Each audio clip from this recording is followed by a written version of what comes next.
Good morning, adventure travellers. Alrighty, we're on the way back to Islamabad. 3 days of solid riding, full days every day, and what a way to start the day. Look at that. Clouds are covering the top of the mountains, but it's looking like a clear day, and I'm pretty much taking the same road out of the mountains that I did into the mountains.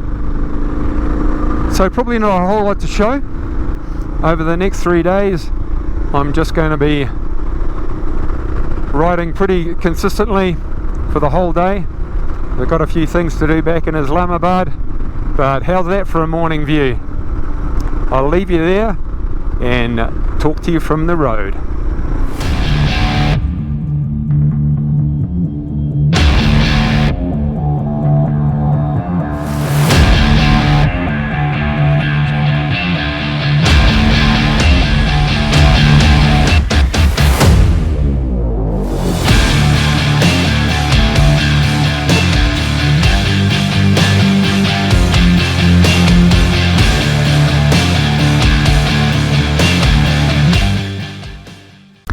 Last view of the cones.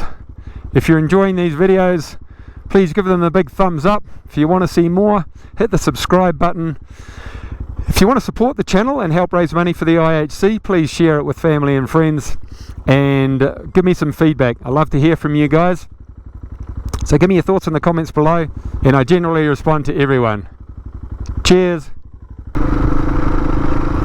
If you're enjoying this journey from New Zealand to Ireland and you'd like to know more, please go to twowheelstoeverywhere.com. Along the way, my goal is to raise $300,000 for the IHC in New Zealand, who look after the intellectually disabled. If you'd like to know more about them, please go to ihc.org.nz. If you are enjoying the journey, please consider donating to the IHC. That can be done through my Give a Little page. All the links are in the description below, and all donations go directly from Give a Little to the IHC. They don't pass through my hands at all. Can't resist a little bit more footage of the mountains. We're not in Pasu anymore, but there's some cone-like mountains dead ahead, and just like the long roads of Australia, I just got to capture everything I can. It's a bit of a privilege to be up here. It's a lot of a privilege to be here in North Pakistan riding these roads through these mountains. I doubt I'll ever be back this way again, so I got to soak it up as much as possible. Beautiful. Oh shit. Alrighty, ladies and gents, there you go. Landslide happening right in front of you. Ah, that stuff's up my day. Wow, look at all the dust coming off the... Oops. Oh, there are still rocks coming down, not big ones. Oh, there's an excavator up the top there. Doesn't look like he's helping matters. Anywho, I'll report back when I know more. Okay, so here's the landslide. Looks like it was a man-made one, maybe just chucking down some loose rocks. Nonetheless, I want to get out of here ASAP.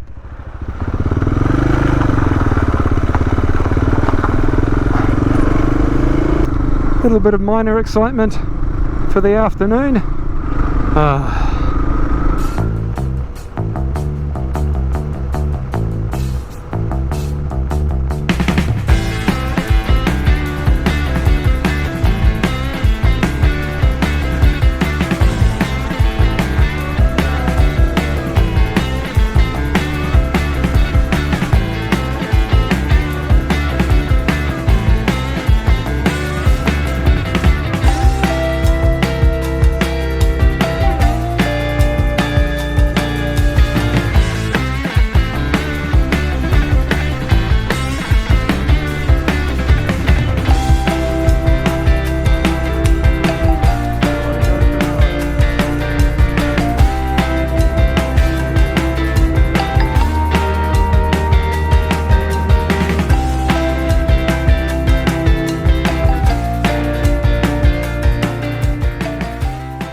Good morning, adventure travellers, and good morning from Chilas, the sketchiest town of sketchiness.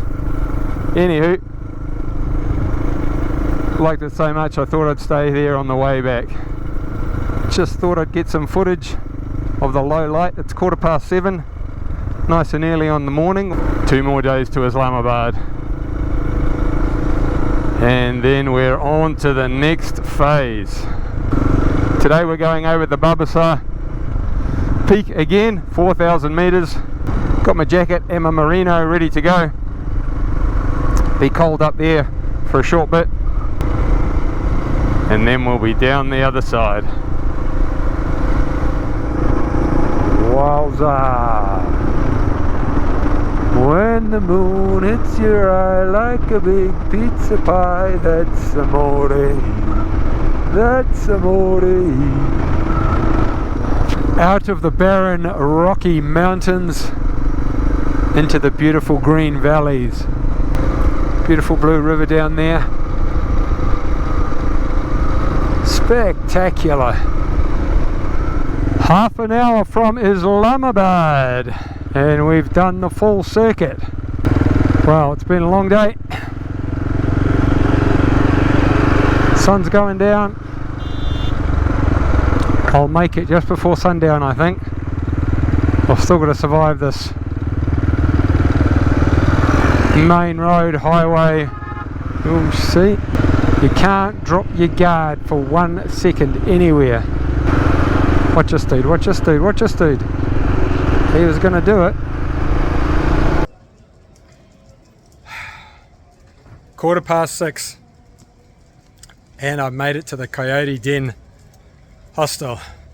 I have made it a day early, and as suspected, they don't have any vacancy because they're super popular. But the good news is they're awesome, and I knew they'd find me a place. 5 minutes up the road, it's another guest house, and so I'm going there for the night.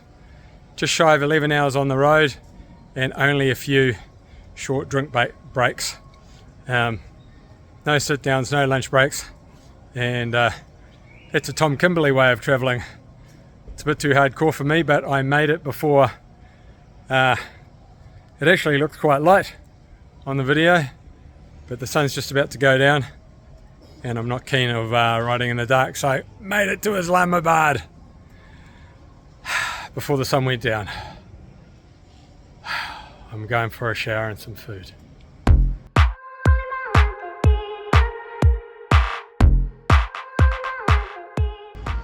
Okay, so now we're back in Islamabad. Well, that's Dubai behind me, but don't worry about that. We're back in Islamabad, taking a few days to rest and get things together, and then the big push into Iran. But this next bit is worth a bit of an explanation, so bear with me. The original plan was always to go from North Pakistan down to South Pakistan and cross the Iranian border directly. But the day before I entered Pakistan, over 74 people were killed by separatists from Balochistan. So I had to rethink that pretty quickly. When I was in the hostel in Islamabad, I met this lovely Italian couple, and they just spent 9 days riding across Afghanistan. I thought, oh, okay, that sounds interesting. So I had a good chat to them, and they assured me it was safe as houses. Sure enough, a couple of days later, met this lovely young German guy who'd just finished his degree. I think he was having a gap year. He was 19 years old. And he just spent a week or so traveling across Afghanistan by public transport. So Afghanistan it was. Oh, if things were that simple. So while I was up north, there was a bit of argy-bargy on the border, and 8 Afghan border guards were killed by their Pakistani counterparts. So, what do we do now? Karachi on the south coast of Pakistan is pretty close to the UAE. So having chuck the bike on the boat from Indonesia to Malaysia without putting it into a container or anything complicated like that. I looked into that. Apparently it was about $5,000 and it can take anywhere from 2 to 6 months, so that was out. While I was up in the Hunza Valley in the mountains of North Pakistan, I met a smart German guy named Johannes, and he told me that he was sticking his bike on the train and training down, because it's quite a long ride. It's about a week, 6 days, but you can put your motorcycle on the train, and in a couple of days you can be 1 day's ride from the border, and you can avoid all the police escorts and all the argy-bargy and all the dodginess that goes along with riding out in the Pakistani countryside. So that was our answer. Oh, if it were only that simple. No. So, somebody, probably the Balochistani separatists again, who killed the 74 people the previous month, they decided to blow up the rail bridge very kindly. So that option was out. So what to do next?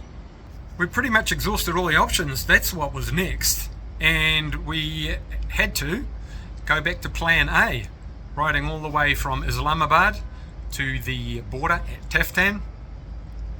6 days ride, plus any break days, and I was coming up to the end of my visa, so we needed to get moving pretty soon, and that's what we did.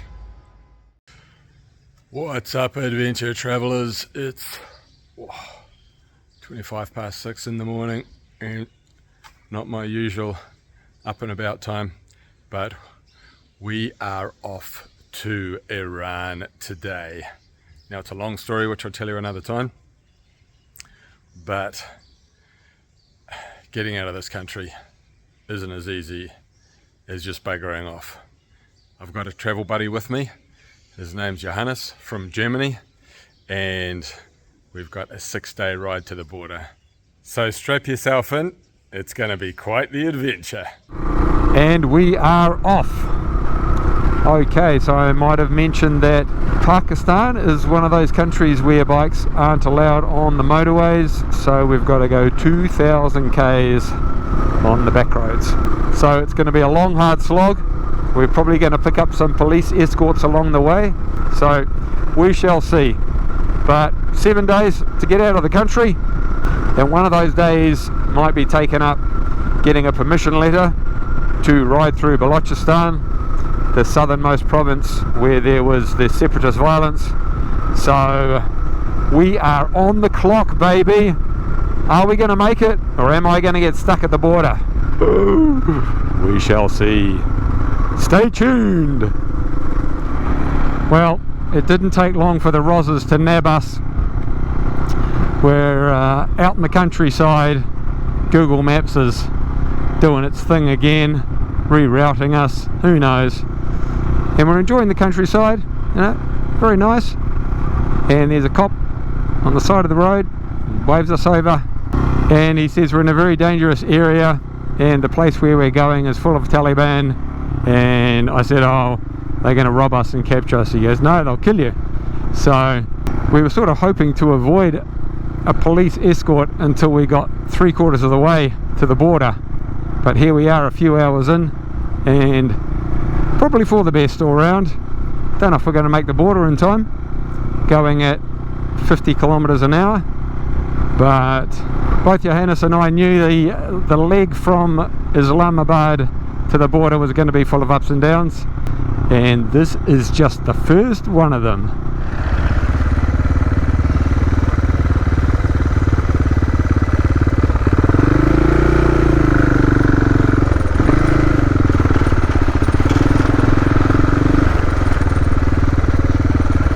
Don't worry, it's not all beautiful tarmac, even if the road is straight.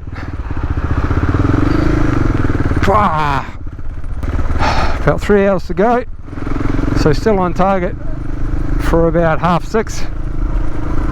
Might be a little bit light there, but we don't know where we're staying, and it's all a big unknown. So stay tuned. Don't touch that dial.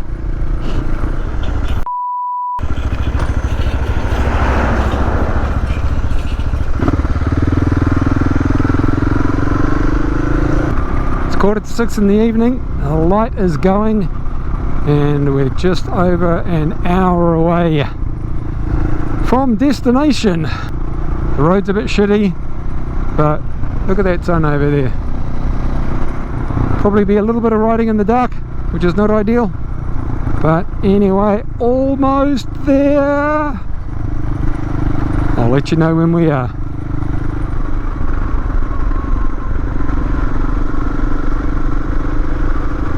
There's a big list of bad ideas, and I'm pretty sure that riding at night in Pakistan is somewhere near the top. I'm on a relatively quiet stretch of road now, and hopefully in 34 minutes we will be off the bike and in one piece. See, every that has his light on high beam, you can't see a thing. You've got to slow down to a crawl. You can't see the road. Oh boy, fun times at Ridgemont High. Alright, we are in town, almost at the end of the journey. Look at this madness, no streetlights. Oh my god, what am I doing? Madness, madness, madness, I call it madness. It could be gladness. Almost there. Oh my god, we finally made it, and it wasn't without drama. 12.25 hours. We made it to the hotel that Johannes found, and they made us sit around for half an hour in the lobby. Oh, they said they were cleaning the room, but they didn't know what to do with foreigners. Then this dude turned up that looked a bit like a young Gandhi. And he told me that my visa had expired, which it hasn't. I mean, you've got one job. And anywho, it turns out that they were just checking us out, making sure we were respectable citizens. And then the local sheriff or police officer turned up, who happens to be the brother of the manager, and they were very kind and gracious. As you can see, we got some photos together. They very kindly gave us the room for free, and they offered us meals for free. We'd both already eaten, and it was a very nice way to end the night. So it's 9:30 now, been up since 6 AM. It's time for some shut-eye. Say good night, Johannes. Good night. Good night. Hey, thanks so much for tuning in. Hope you enjoyed the episode. Remember to travel safe, and I'll see you on the road.